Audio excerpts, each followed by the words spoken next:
probably haven't heard a sermon on before, I would imagine.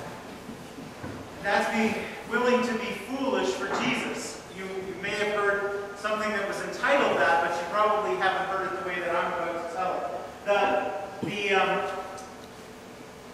The start of this, though, is I think we need to change our picture of our God. I don't know what kind of mental image you have of God. I'm not sure, but I hope that you'll agree with me about this, because it's kind of the center of the Christian teaching. The best picture that we have of God is when we look at the face of Jesus. The best picture that we have of God is when we look to the face of Jesus. The whole point of the Gospels, those 4 written accounts of Jesus' life that start the New Testament, the whole point of his coming in the flesh, his incarnation, is to reveal God to us. And it seems appropriate at this time of the year when you can't get within 1,000 feet of a wall without hearing a Christmas carol, when there's a commercial reminding you that you have to buy presents every 30 seconds, and that trees are popping up all over the place and lights are blinking off and on everywhere you go. Yesterday I was in Jasper. Try to go to the Jasper Park Lodge and not get in the Christmas spirit. It is festive, to say the least. Everything, you drive in the gate of the Jasper Park Lodge, and there's a huge banner over the top of the gate that says, "Home for the Holidays." And everywhere you go in there, it's twinkling lights and fireplaces and wreaths and decorations. There are giant stuffed animals for you to pose for pictures with. I didn't do a lot of that. I'm sorry. I wish I had something to share with you. But there was just festivities everywhere. So we're preparing to celebrate the birth of Jesus. Why is that worthy of celebrating? Because it's God coming in the flesh. And why is that important? Because it's the way that God chose to reveal himself to us. He chose this method. Right? He chose to be Jesus. That wasn't a mistake. It wasn't forced upon him. It wasn't, oh, I guess this guy will have to do. He chose to become Jesus. So when we look at Jesus, we're looking at God. Now, I want you to do me a favor for a second. Just picture Jesus in your mind. If it helps to close your eyes, you're free to do that. You don't have to. Some of you, if you close your eyes, if you're like me this morning, you might fall asleep. But picture Jesus in your mind. I'm curious what kind of picture comes to mind. Has he got long blonde hair and a blonde beard, blue eyes? Or does he have a little bit darker complexion? Black hair, brown eyes. Is he Chinese? What does your Jesus look like, and what does he act like? What, more importantly than what does he look like, how does he act? You know, the Jesus we read about in the Gospels is quite a remarkable figure, because he is a well-respected religious teacher. The crowds, even the religious leaders, recognize there's something uniquely different about his teaching. If you read the Gospels carefully, you realize while the Pharisees, for instance, the religious teachers of the time, are often depicted as the enemies, when you read the Gospels carefully, you realize that among the Pharisees, there were at least 2 schools of thought on Jesus. There were those that were really wrestling with his teaching because his teaching was so astounding. And those that looked to his actions and found them so despicable that they wouldn't listen to his teaching. The Jesus that is presented in the Gospels is kind of rough and ready. I mean, he's a carpenter's kid. He probably got his early apprenticeship in the carpenter's shop. So he's a blue-collar laborer, right? A hard-working kind of guy, the kind of guy that listens to country music and drives a pickup truck. Right? Like, he's that kind of guy, except he didn't even have a pickup truck because he's unemployed. He doesn't even have a job. He's a hard-working guy, but he doesn't have a job. So he's got those kind of weathered hands of a hard-working guy, but he's currently unemployed. And he's homeless. And he wanders around from town to town, talking to people on the street, proclaiming kind of like a bit of a homeless, a little bit maybe crazy kind of street preacher who would have fit very much into his culture. There wasn't, it says in the scriptures, there wasn't anything about him that we would remark in his appearance. That means he looked like a normal Jewish dude. He was probably about average height. He didn't have long flowing blonde hair. He most certainly wasn't clothed from head to foot every day in a long flowing white robe. You wouldn't have noticed the gold halo. It may have been there spiritually, but you wouldn't have seen it physically. In fact, most of the time if you looked at him, you'd have thought, if there was any glisten coming off that head, it would have been because the hair was greasy. You'd have thought, that guy could really use a shampoo. We could really send him to the stylist. He could do to clean up that beard a little. I mean, what do you think he looked like? I don't know for sure, but I think that he looked a lot different than a lot of the pictures we see. And all of that to say, I also think that he perhaps acted a lot different than some of the portraits we have in our head. The Jesus that I read about in the Gospels, again and again, he's the life of the party. Everybody's excited to see him. Parties are thrown when he arrives at the house, but not at the house of the religious teachers. In fact, there's a couple stories of him going to religious teachers' houses, and they're kind of semi-embarrassed that he's there. And once he starts acting like himself, they're really embarrassed that he's there. They're like, this guy does not know how to play this game. He's at a religious teacher's house. You don't act the way he's acting. One time he doesn't wash his hands thoroughly enough before he sits down to eat. Another time he lets a prostitute come in with him and start washing his feet with her tears and wiping them with her hair. And the religious teachers are repeatedly scandalized by Jesus' behavior when they invite him over for dinner. He doesn't know how to act. He doesn't bring a little gift of fruit wrapped in a red bow and present it to his host when he comes in the house. He just doesn't know how to be a good dinner guest. And so, repeatedly, they're scandalized by his behavior. But when the sinful people invite him over for dinner, that's a cause for a party every single time. A tax collector invites him over and Jesus announces, today salvation has come to this house. He's a guest at a wedding feast, and they run out of alcohol, and he produces hundreds and hundreds of liters of high-quality wine so the party can keep rocking. For a room full of people that have already drunk all the wine, and there was probably lots of it. I don't think he's quite the guy that perhaps we've pictured. That's important to me because it's important to me when we start talking about the idea that we're fools for Christ. Because if you're going to be a fool for Christ, you should know who Christ is, first of all. You should know what his actions look like. Because I don't think we're just supposed to be foolish. That is, we're not just supposed to park our brains in our logic. I'm actually kind of a big fan of the human brain. I get excited about it. I don't know a ton about it like some of the people, Matthew and others, who talk more authoritatively about the structure than I'll ever be able to even follow, never mind read.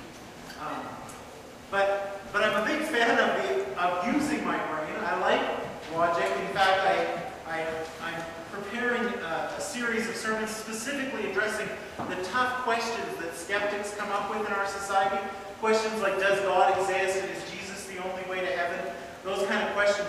I'm delving into pretty deep stuff. I'm swimming a little above my depth most of the time, trying to wrestle with theoretical physics and all kinds of things. As I do that, because I like the human brain. But we're supposed to be fools for Christ. What does that mean? Let me read it to you from a couple of the saints that have gone before us. St. John Chrysostom. Chrysostom means golden mouth. He was such a famous preacher. He was in the 4th century AD. He was the guy whose preaching brought Augustine to Christ. If you know anything about church history, Augustine's kind of a big player. He becomes a Christian because of Chrysostom's preaching. This guy was world-renowned as a preacher. He was the first famous preacher in the world. Famous for just being a Christian preacher and nothing else. The most famous of his time, probably one of the best ever. He was astounding. His reach and his impact from this one guy's preaching was absolutely amazing. And he continued in an era when the church had turned from its original kind of aesthetic and moved in a different direction as they became the accepted religion of the Roman Empire. They made a radical change in their behavior. Suddenly you could get comfortable being a Christian minister. In the ancient world, in the early church, you could get killed for being a Christian minister. So there weren't a lot of people who didn't want the job applying. There weren't a lot of people going, well, it looks kind of like a sweet salary. It was a good healthcare package. No, the healthcare package was you could die. The salary was you'd be homeless, poorly clothed, roughly treated, working with our own hands, reviled and persecuted. We were both hungry and thirsty. That was the job description. There weren't a lot of applicants who didn't really want the job.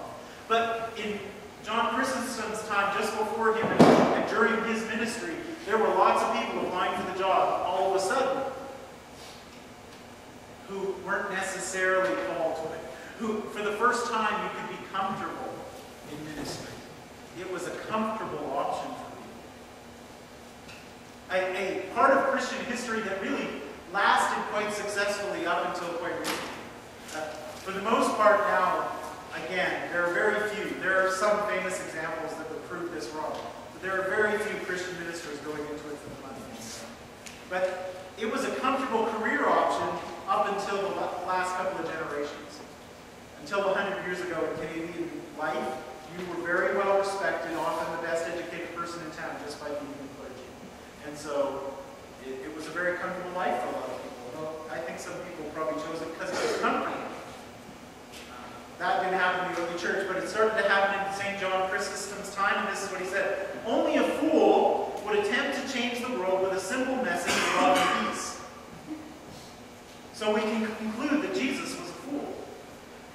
Only greater fools still would agree to follow such a person, so we can conclude that all of us are fools. That's from a sermon he preached on this passage right here. In the Message translation, it renders the last half of this passage like this. Much of the time we don't get enough to eat. We wear patched and threadbare clothes. We get doors slammed in our faces, and we pick up odd jobs anywhere we can to eke out a living. When they call us names, we say, God bless you. When they spread rumors about us, we put in a good word for them. We're treated like garbage, potato peelings from the culture's kitchen, and it's not getting any better. You know, Hudson Taylor, I don't know if you know who Hudson Taylor is. Who knows who Hudson Taylor is? Put your hand if you've heard that name. One in the back, a couple over here. Hudson Taylor was one of the first Western missionaries to go to China. So it might be important to a room full of Chinese people to know his name. Hudson Taylor was kind of a groundbreaking missionary. He did things differently. They thought he was foolish. The people in his culture, where he could be comfortable being a Christian minister, thought he was a fool to go to China. What a foolish thing to do. No one's going to respect you in China. No one's going to listen to you in China. You're a fool for going to China. And his friends told him he was foolish to go to China.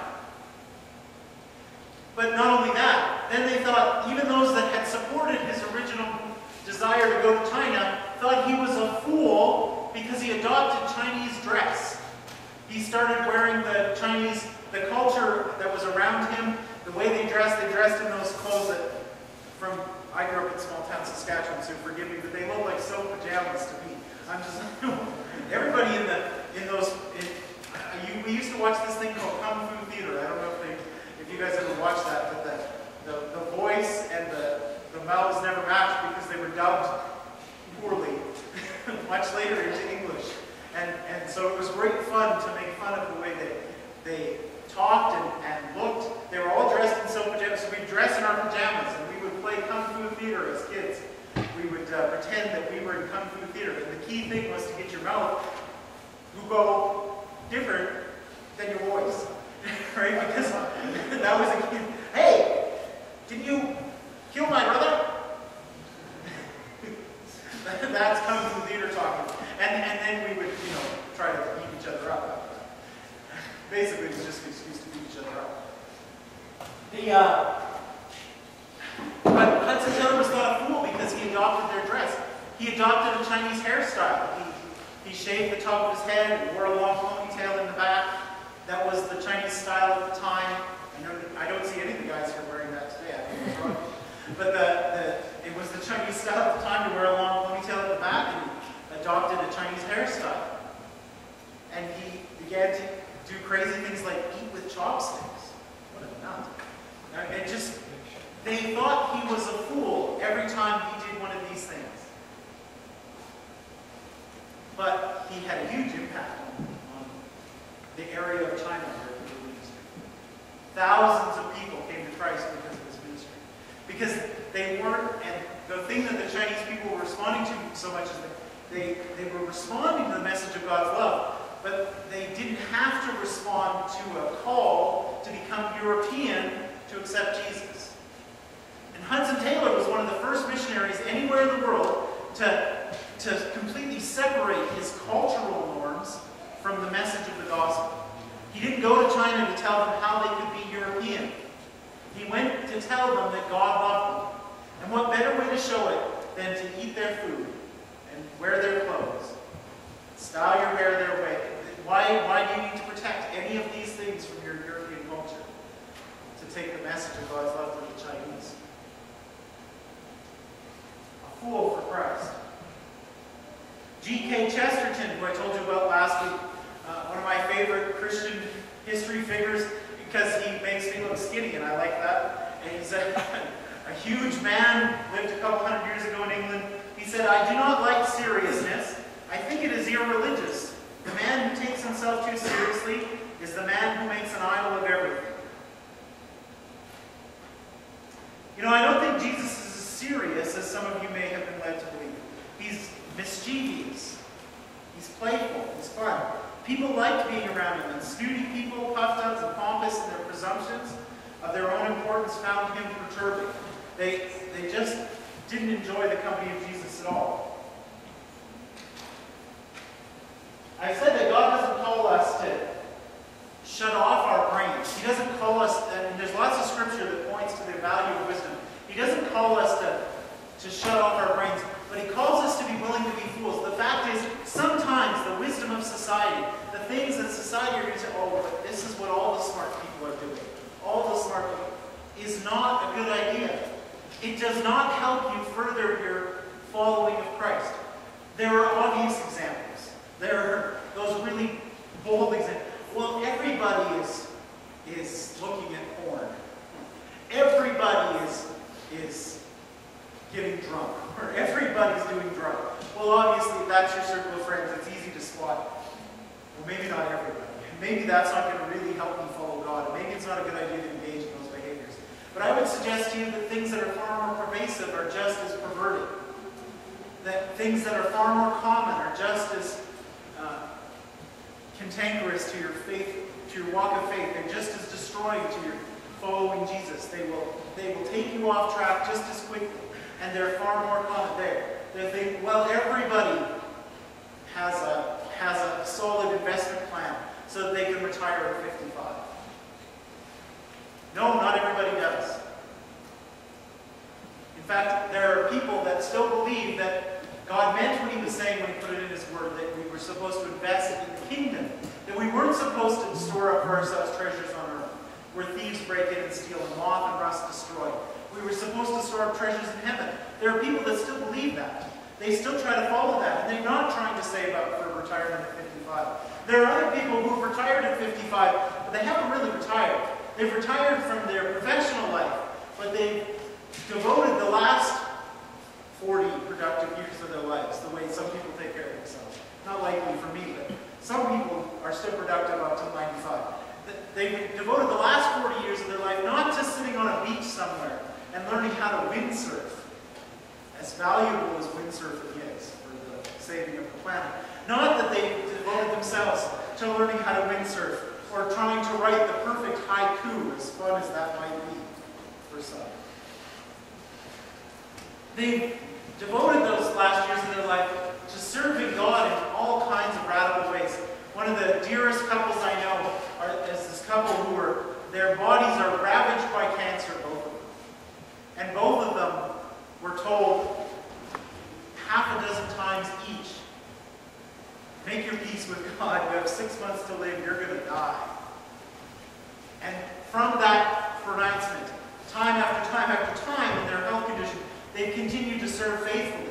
They're from the southern U.S. and they've built dozens of church buildings in Canada. Against their doctor's advice, they keep coming up to Canada every summer and building more church buildings. And if they're still alive next summer, which everyone tells them they're not going to be, but they've been hearing that for a decade, they will come back up to Canada and build another church building next summer. Stafford and Mary, these dear friends of mine, they keep coming to do this, and they just serve and serve and serve and serve and serve. Because they were too sick to keep working. And they were wealthy enough that they could retire, and they retired a decade ago. But now into their 70s, they continue to serve God because God continues to keep them alive. And they say, as long as they can get up and get in their truck and drive, they're going to come up and they're going to serve. And they have served in wonderful ways in a number of places. It's been a crazy experience to watch them literally at death's door a few times. To go visit Mary in the hospital and see and hold her hand and think, wow, we really do have minutes, maybe hours. Like you look down at her and go, you're dead. You're dead. And then to see her 2 years later, and 3 years later, and 4 years later, still cooking meals for crews of volunteers who are helping her husband, who was in the same boat, as he builds another church, and another building, and another church, and another.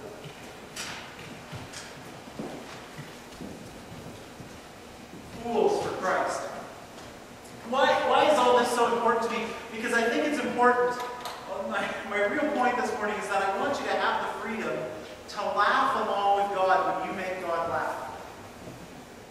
I hope that you know this. I hope that you understand that you make God laugh. If you don't know that you make God laugh, you need to invest in this thing called a mirror.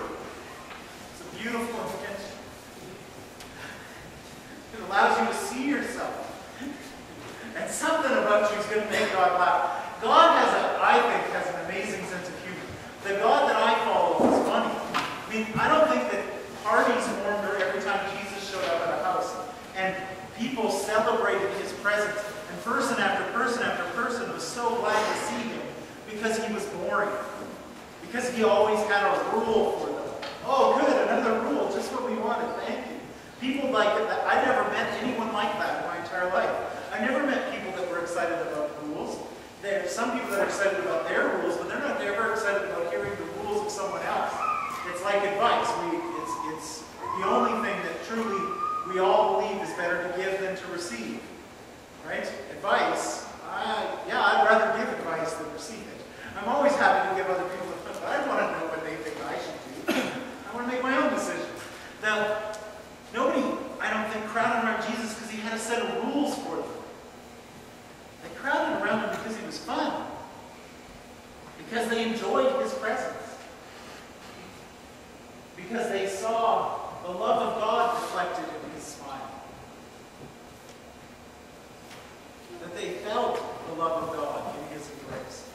If that weren't true, I don't think the crowds would have gathered to him. Because as we said, he was poor and smelly. There's probably not much to look at. If you don't believe me, I can point you to the scripture verses that say exactly that about him. There was nothing about him that would have caused us to go, wow! He was no Brad Pitt. If they ever make a movie of Jesus' life and they hire Brad Pitt to play him, don't go see it. It won't be very good. I can promise you that. Unless they use a lot of makeup. I had a girlfriend once who told me she didn't think Brad Pitt was attractive. I thought, that girl really loves me. She's lying to me, but she really, really cares about me. She's really trying to protect me from these. Her roommate then told me she had a picture of Brad Pitt that she hid in the closet when she started dating. Because she remembered that she told me that, and she was worried about it.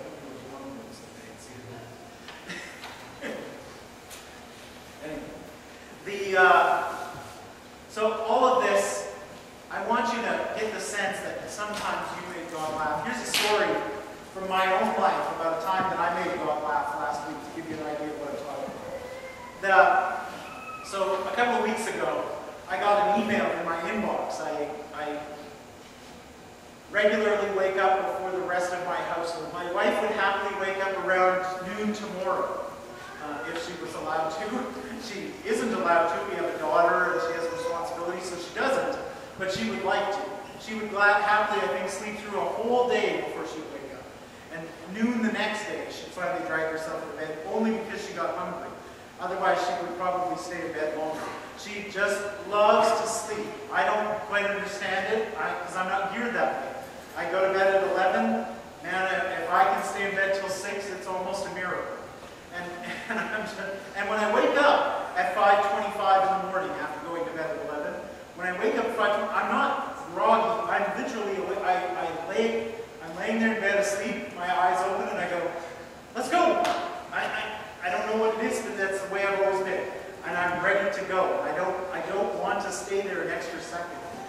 For me, really sacrificial things are if I happen to have gone to bed really late and I'm still in bed when my wife wakes up and she wakes me up and I stay there with her for 30 seconds of cuddling, that's a sacrificial gift to me because I just feel like I'm forming bed sores already. I've been there too long. It's time to move.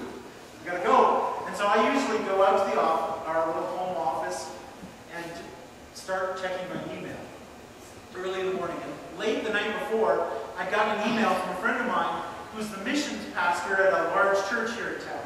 And it was a job posting for their college and career pastor. And he said, we've just updated this posting. We've changed the job description and some of the requirements because we hadn't gotten any qualified applicants. Do you know anybody who might be interested? And then he said, I think you might even have a friend, and he described the situation of the friend.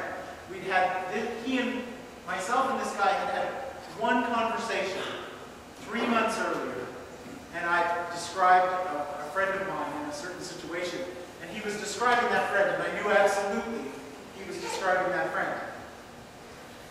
But this is a big church. It has 2,000 people showing up there every weekend. And it has a reputation, I have a couple of friends on staff, it has a reputation of paying very well.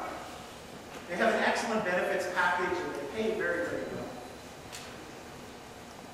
A friend of mine left a government job in communications to be the communications director for this church, and she left a federal government position and got a raise when she went there.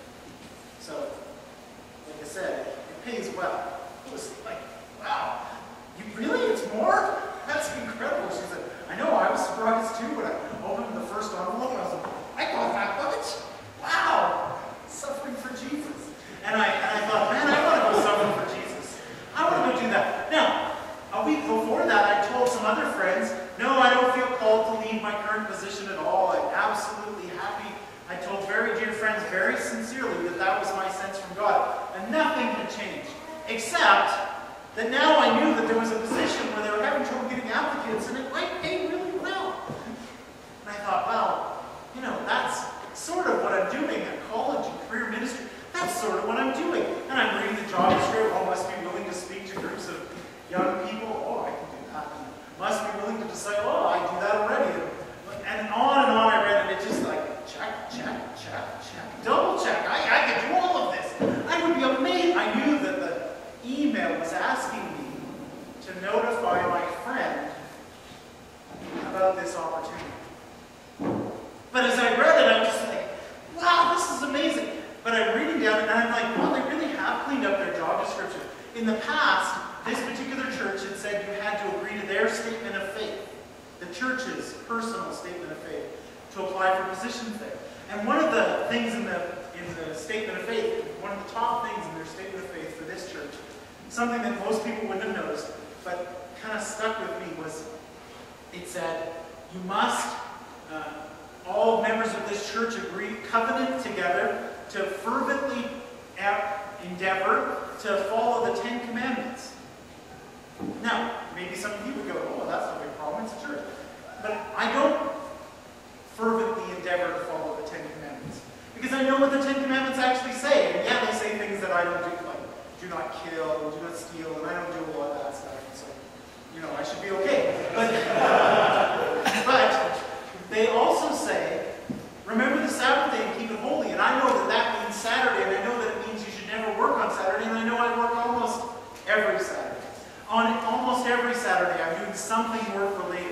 completely without any issue of conscience whatsoever. And I certainly don't try to keep every Saturday as a holy day just set to God.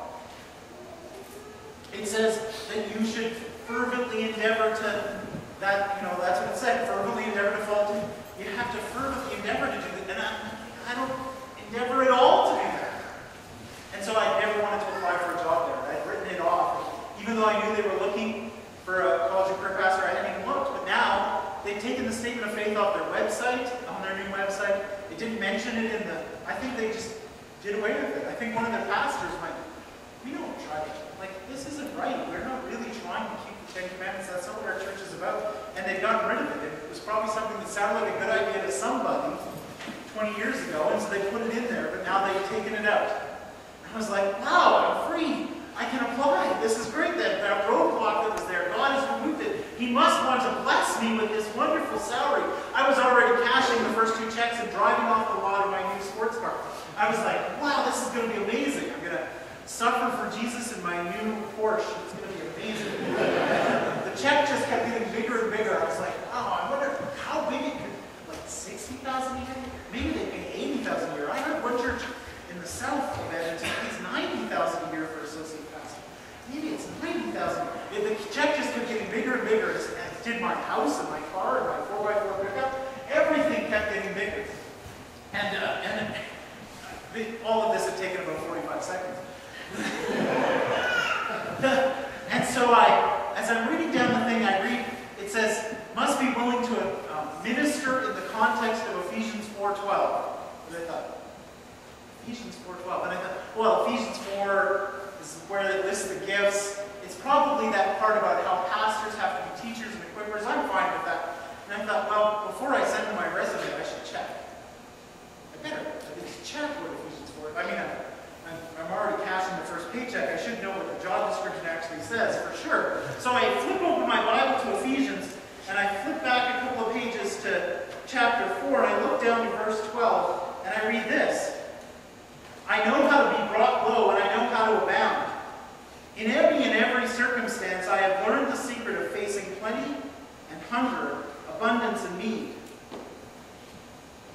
I was so surprised by the verse, because I was expecting this verse about pastors being teachers and equippers. I was so surprised by the verse, I read it again. I was like, what has that got to do with pastoral minister teaching and equipping? That didn't even say teaching or equipping. That was not the verse I was expecting to read again. So I read it again. I know how to be brought low, and I know how to abound. And I thought, well, maybe they don't pay as well as I thought. What's going on? Why is this in their job description?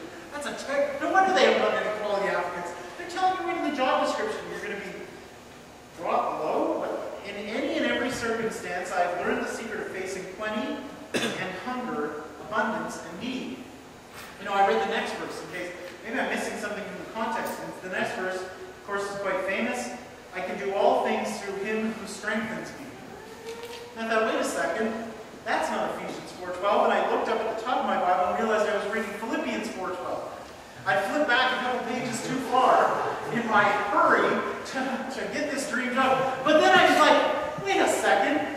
Here I am, I'm already cashing the first paycheck, I'm moving into a bigger house, I'm buying a bigger car, and I flip open my Bible to find out what random Bible verse, only one Bible verse in the whole job description. It's like item number 15 on the job list. You have to be willing to minister in Ephesians 4:12 context. I flip open my Bible, and here's this Bible verse. I can do all things through Christ who gives me strength. I can be happy with a little bit or with a whole lot. I can go hungry or be well fed, and I will still be happy. And at that moment, I swear, I heard God laughing.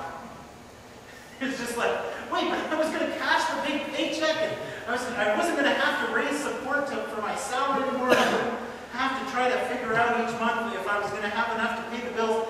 I don't know if you know, but the foolish thing that we did for Christ a couple of years ago, God called us to move across the country.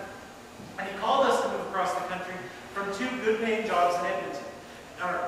In Toronto. We were in happy careers in Toronto, my wife and I. Not in ministry, but we were very happy, active church members in a solid church in our neighborhood. We loved being there. And my wife was a lead instructor over a whole classroom of autistic children at a private school where her clients were very, very, very wealthy. And I was a real estate agent, and I was making lots of money, more money than I've ever made in ministry, more money than I've made in the 2.5 years I've been in Edmonton. I was making every year, and I was working 20 hours a week. My golf game had never been better. I was very happy. But God called us to leave all of that and move across the country for a promised salary of $1,400 a month. And let me tell you, there were some people that said, that's foolish. But there were also a number of people who very early on said, that's amazing. And made small commitments to our salary before we even had started thinking about taking commitments to our salary. We had people rallying around us, friends of ours, people that who phone us up when we hadn't talked to in 5 years, would phone us up, we'd have one conversation, they'd say, what are you up to now? We'd tell them, and they'd say, I want to help with that. Well, we'd get off the phone, and they'd phone back 10 minutes later and say, you know what, I was just talking to my wife, we want to help with your salary, how do we do that? I'm like, I don't know. I don't know the answer. We didn't ask that question yet. We haven't done any of that yet. But we'll find out. And many of those people continue to support us each and every month and make that $1,400 a month far more livable. In fact, we have a condo and a car, and while it's not fancy, our life is very comfortable. We haven't ever really gone hungry. And the numbers have never made any sense, but the bills have always been paid. And so, God calls you to that. And just the week before, I'm telling friends, oh no, I'm absolutely certain God wants me to stay right where I am. I actually had done some soul searching this fall, asking God, do you want me to make a move? No, God wants me to stay in the student ministry I'm in. Continue to trust Him on how He's going to provide the next month, the next month, the next month. As hard as that is for me. That's what God wanted from me. But then, I'm ready to cash this paycheck in a minute. I'm like, wow, that's going to be amazing. And then I go to flip open the verse, and there it is. I can do all things through Christ who gives me strength. I can abound, or I can have little. And I swear, I heard God laughing at me. Nobody else was awake. Everybody else was still in bed. And I could hear this chuckling. I'm like, God, seriously? Are you laughing at me? Sometimes I think we make God laugh. We, in the best ways, in the silliest ways, we are His delight. He looks at all of creation as He makes it. He says, this is good. And when He makes people, He says, this is very good. I really knocked it out of the park on this one. I think that God delights in us. He rejoices us. In Zephaniah 3:17 it says, the Lord will rejoice over you with singing and with shouts of gladness. He enjoys you. Even when you wander a little off straight, His heart is to bring you back onto the path He has for you. Not to punish you. Not to chastise you, but to correct you. And if you'll be responding to His voice, sometimes you'll be responding to Him laughing at you. Laughing at your silliness to go chase after some job you knew was never meant for you. So I didn't apply for the job, in case you were curious. I sent it on to my friend, and he applied. He said, I don't have any of the qualifications they're looking for in this job description. It looked foolish for him to apply. He said, I don't think I'm here. He said, in fact, I think you'd probably get the job, but I'm never going to get this job. The same way as me. I said, well, they specifically asked about you. I don't know why either. I mean, I barely knew the guy that sent me the email. I didn't even remember that he had my email address to send it to me. But I forwarded it on to my friend. He sent in an application. Now, the way churches go, he expected a no, and he expected it in about 6 months, because that's how things go. Things move slow. And the bigger the church, the slower they move. A 2,000-person church is not usually more efficient in their responses than a 200-person church. And if you want real efficiency, you need a 20-person church, or better yet, a 2-person church, man. Make it done. The bigger it gets, the more cumbersome it gets, the more committees and meetings, on it goes. A week later, he got a response, and they said they were very excited about his application, and they were looking forward to interviewing him. And I think, if I understood the little text message I got from him last night, he has an interview scheduled for next week. I don't know for sure what God's up to there, but I think maybe something amazing.